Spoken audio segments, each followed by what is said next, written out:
My name is Nathan Timmel, and I'm a stand-up comedian. In my time as a professional joke slinger, I've been lucky enough to provide laughter to American soldiers stationed far from home. You've probably heard of the ever-popular USO tour, but they're generally interested in celebrities. I flew under the banner of MWR, Morale, Welfare, and Recreation. I didn't perform at big Bob Hope-type shows. These were smaller, more intimate gatherings. My first few tours were in countries at peace. South Korea and Japan were lovely to visit, but the shows were, well, let's put it this way. In a place like Japan, soldiers can leave the base at night. They're in a safe country, so they can go into town, hit the bars, see the sights. Many of the shows were sparsely attended. I appreciated the hell out of the people who did show up to laugh, but 10 soldiers in a 75-person room doesn't really create a whole lot of energy. Then, in 2004, I got to visit Iraq. The difference in audience size was immediate. In Iraq, when off-duty, soldiers were stuck kicking the very rocks they had just been guarding. They could go to the base gym, the mess hall, or their barracks, but they were stuck doing the same few things repeatedly. The world outside their blast walls wasn't safe, so they couldn't go anywhere to blow off steam. When a comedian showed up, it was a big event. The audiences were pumped for something different. The fact I wasn't famous didn't matter. All they wanted was a distraction. Something to help them escape the day-to-day Groundhog Day they existed inside. And I gave that to them. I toured bases large and small, from the biggest of the big in the green zone to forward operating bases in the middle of the desert, which is basically the middle of nowhere. This brings us to 2005. In October of 2005, I traveled to Afghanistan. According to the politicians, it was mission accomplished in Iraq, but in Afghanistan, things were far from over. My landing point was Kandahar. What was once an international airport was now an enormous military base. I was supposed to start performing around the country immediately, but transportation was scarce due to the Kashmir earthquake in Pakistan. Every available helicopter was put to use for humanitarian missions, and carting a comedian around was rightfully deemed non-essential. And yeah, you heard that right. Comedians were carted around the country on helicopters. I got to fly in Chinooks and Blackhawks. It's pretty amazing.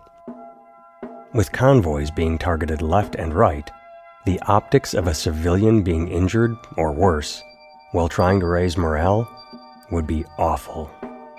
So, entertainers were treated like endangered pandas.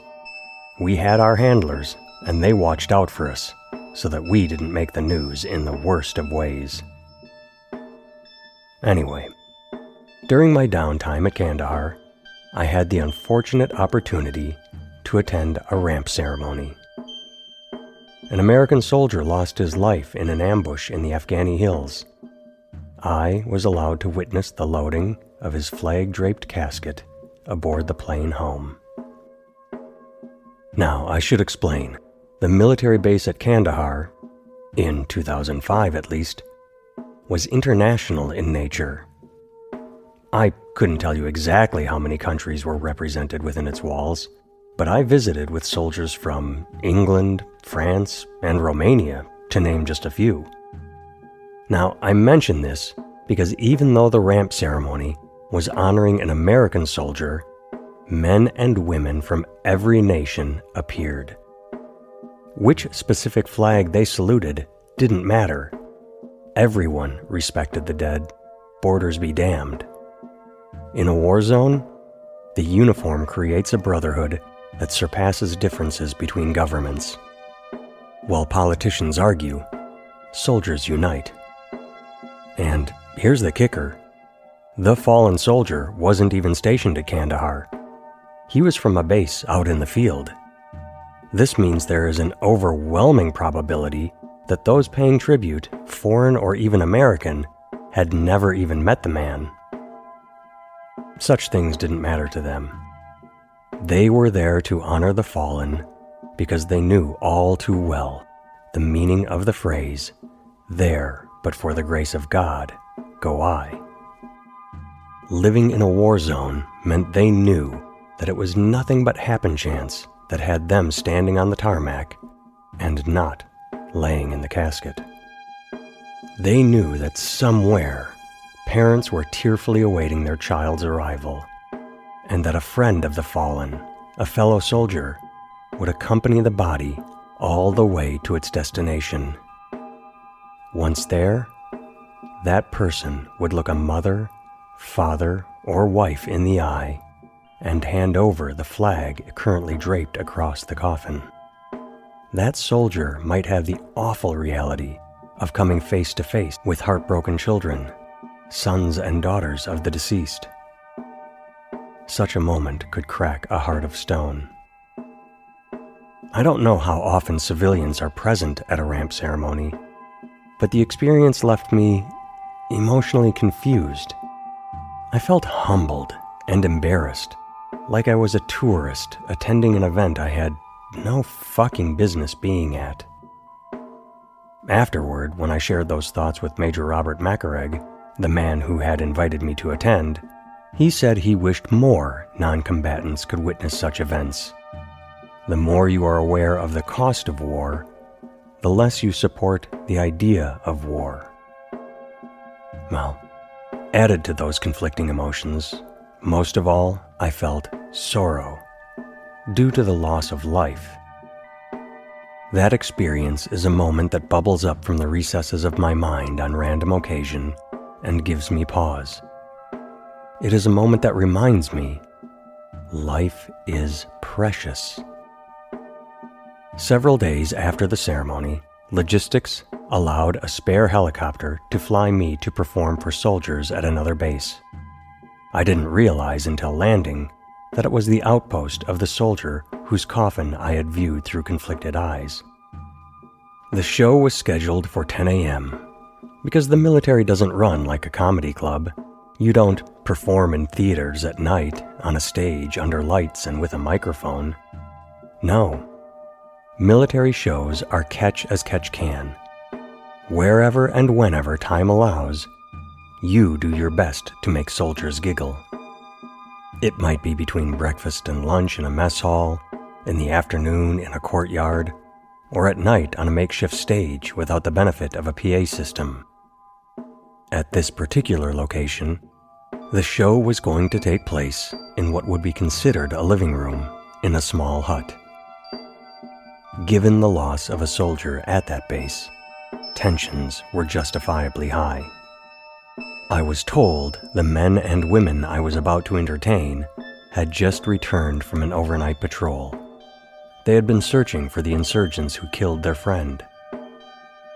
Given how many hours they had been awake, they were looking for food, a shower, and sleep. It is doubtful anyone was in the mood for comedy. As I was having that very thought, the commanding officer informed me he was going to issue an order of attendance. They had to be there. This news made me uneasy, as not only was the current situation already not ideal, but mandatory turnout brings in a reluctant audience. These would not be the soldiers I was used to, people chomping at the bit for a distraction. These soldiers would be a mix of exhausted, angry, and sad. A few minutes before go time, I got into position, and soon 17 tired soldiers with sleep-deprived eyes slowly made their way in to sit wherever they could. They sat on couches, chairs, even the floor. Some of the faces seemed so very, very young to me.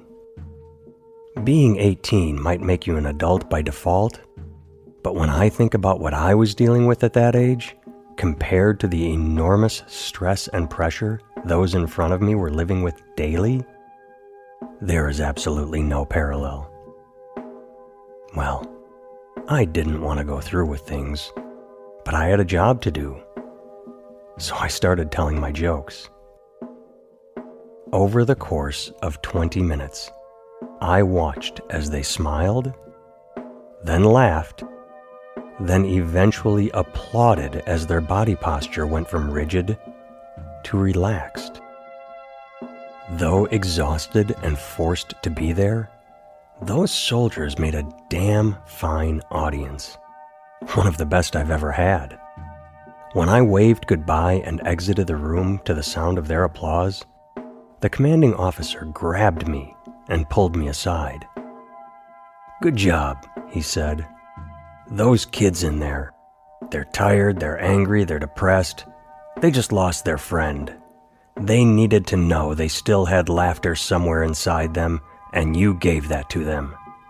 Good job." Their commander was a veteran, and he knew that sometimes youth has to be told how to deal with stress. He knew that laughter is healing.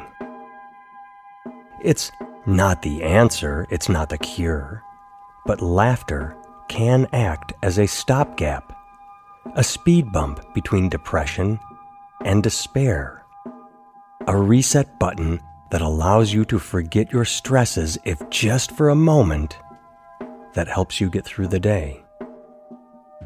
Laughter is pure. It is escapism. It is a cleansing of the system that lets you know you're alive and that there is hope for a better tomorrow.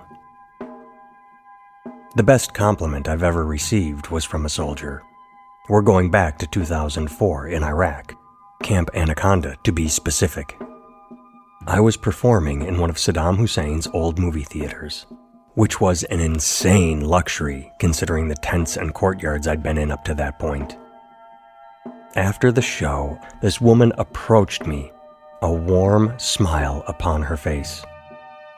She took my right hand in both of hers and held it tight as she said, "Thank you. While you were on stage, I was laughing so hard I forgot where I was. I was laughing, doubled over, my eyes closed, and when I opened them, I saw my legs and thought, why am I wearing my uniform? Then I looked around, saw everyone in camouflage, and realized, oh, right. I'm not at a comedy club. I'm in Iraq, far from my family." But for a moment, I forgot.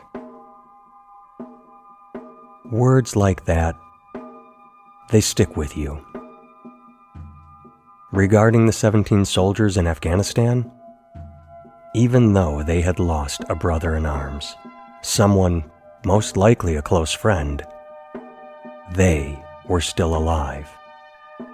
Even if comedy seemed like the most inappropriate thing in the world, they needed to understand they still had laughter inside them. While initially I was wary of performing that morning, that show, for those soldiers, will remain the pinnacle of my career. Of all the hours I've spent cajoling strangers into smiling, that one held more meaning than any other. I have a picture of that day taken after the show. I'm sitting on the floor in the center of everyone, and my eyes are wide as if I was just surprised by the flash of the camera and thought I had several more seconds to ready my face. Those surrounding me are a mix of smiles and contemplation. They've enjoyed the show, but laughter in such a place is fleeting. Tomorrow I will be gone, and they will remain. Violence will surround them, and the brutal weight of war will be back upon their shoulders. I made no real difference in their lives, but for 20 minutes, I helped. even if only marginally.